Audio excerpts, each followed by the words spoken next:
Bienvenue sur la chaîne Le Latin Awa, sur laquelle tu pourras trouver des tutos pour apprendre le latin autrement. Dans ce premier tuto, nous traiterons la question comment analyser et traduire un texte latin. Nous aborderons les étapes de l'analyse et de la traduction d'un texte à travers un petit texte composé de deux phrases. Aliquando Neptunus Marium Deus et Athena sapientiae Dea ad Iovem venerunt. Novae urbi in Graecia nomen suum dare cupiebant. Tout d'abord, il s'agit de repérer la structure des phrases et donc du texte. Cette structure se base sur les verbes qui se situent généralement en fin de phrase, qui possèdent une terminaison particulière et enfin qui se citent dans le vocabulaire avec une première forme terminée par RE.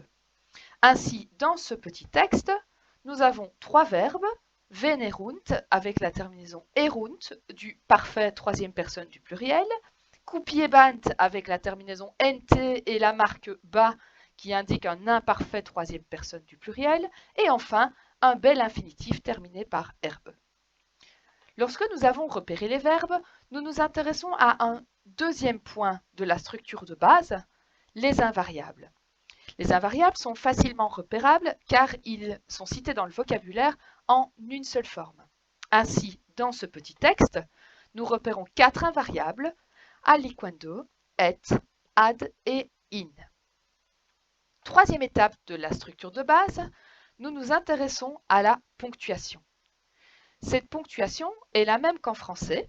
Nous allons simplement l'accentuer afin d'attirer l'attention sur le passage d'une phrase à l'autre.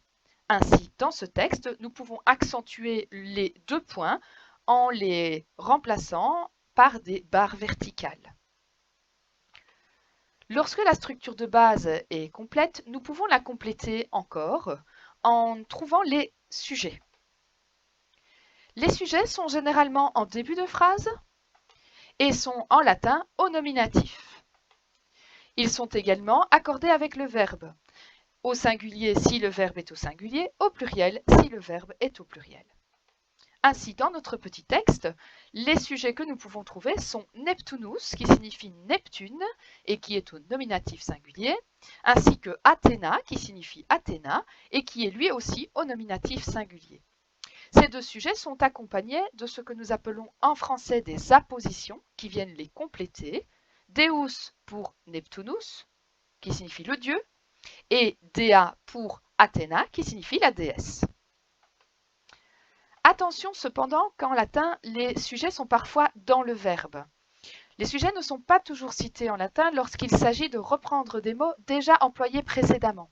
Ainsi, dans la deuxième phrase, on ne répétera pas Neptunus et Athéna, on utilisera simplement la terminaison nt qui indique une troisième personne du pluriel et qui devra donc se traduire en français par un pronom personnel, il au pluriel, afin de rappeler que nous parlions précédemment de Neptune et Athéna. Lorsque nous avons identifié les verbes, la ponctuation, les invariables et les sujets, je conseille de traduire la base ainsi analysée, c'est-à-dire les sujets et les verbes essentiellement. Ainsi, dans le petit texte que nous avons travaillé, nous pouvons traduire Neptune le dieu et Athéna la déesse sont venus. Ils souhaitaient donner. Traduire la base va nous permettre ensuite de passer à l'étape 4, qui est se questionner, se poser des questions. Plusieurs questions en français correspondent à différentes fonctions. La première question que nous nous posons habituellement est la question « qui ou quoi ?» posée après le verbe et qui correspond en français au complément direct du verbe, abrégé CDV. Le complément direct du verbe en latin s'indique à l'accusatif. Si nous reprenons nos petites phrases, nous pouvons identifier un complément direct du verbe en la présence de nomen suum qui est à l'accusatif singulier. La question suivante que nous pouvons nous poser est la question à qui, à quoi. Cette question correspond en français au complément indirect du verbe que nous pourrons abréger CIV. Le CIV en latin se met au datif. Dans nos petites phrases, nous pouvons repérer un datif singulier avec novae urbi. Vient alors la question où ou quand. Cette question correspond au complément circonstanciel de lieu ou encore au complément circonstanciel de temps. En latin, les compléments circonstanciels de lieu et de temps peuvent s'indiquer tantôt à l'accusatif, tantôt à l'ablatif. Ainsi, nous nous demanderons où et quand se sont produites les actions que nous avons traduites précédemment. Les compléments circonstanciels de lieu et de temps sont également très souvent introduits par des prépositions, et donc les mots invariables que nous avons trouvés en tout début d'analyse. Dans les deux phrases que nous avons sous les yeux, le premier complément circonstanciel que nous pouvons trouver est ad iovem, accusatif singulier, introduit par ad, et le deuxième est in graecia, ablatif singulier, introduit par in. Ce sont deux compléments circonstanciels de lieu, tous deux introduits par une préposition, le premier étant à l'accusatif, le deuxième à l'ablatif. La question suivante que nous pouvons nous poser est la question comment. Et enfin, on peut y assortir la question pourquoi. Les questions comment et pourquoi introduisent les autres compléments circonstanciels qui, en latin, sont donnés à l'ablatif. Dans ces deux phrases, nous n'avons pas d'autres compléments circonstanciels à l'ablatif, mais nous pourrions en avoir. Enfin, la dernière question qu'il est important de se poser est la question de qui, de quoi, après un nom. Attention à bien la distinguer en français de la question de qui, de quoi après un verbe. En effet, la question de qui, de quoi après un nom introduit ce que nous appelons en français un complément du nom, abrégé CN. Ce complément du nom se met en latin au génitif. Dans cet petit extrait, vous pouvez trouver le complément du nom au génitif dans Marium et Sapientiae. Marium étant un génitif pluriel et Sapientiae un génitif singulier. Le complément du nom, comme son nom l'indique, va permettre d'apporter des informations supplémentaires sur un nom qu'il détermine. Marium détermine le nom Dieu, Deus, et Sapientiae détermine le nom Dea, la déesse. Lorsque nous avons accompli l'ensemble de ces analyses, nous pouvons dès à présent traduire nos petites phrases.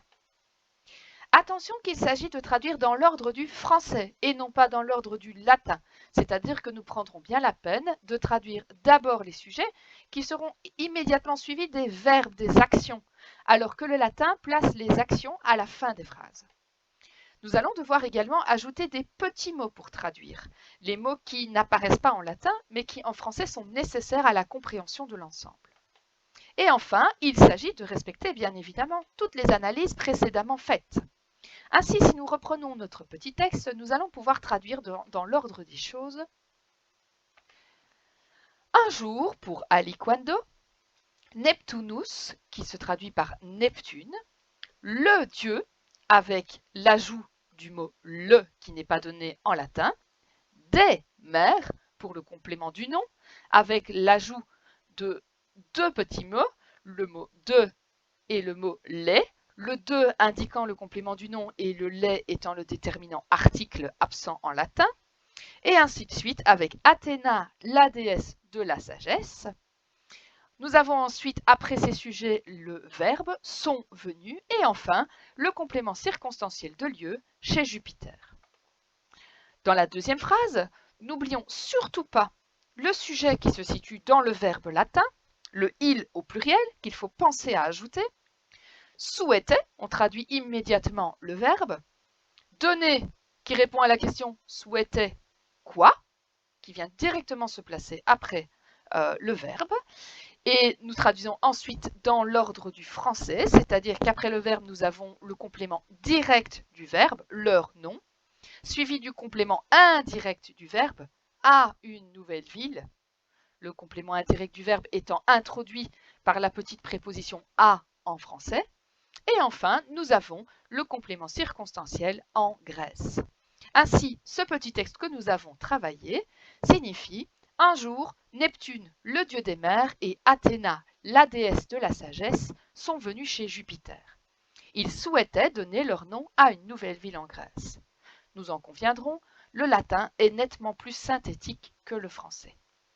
Voilà, nous avons appris à traduire après avoir analysé deux petites phrases latines en espérant que cela te serve.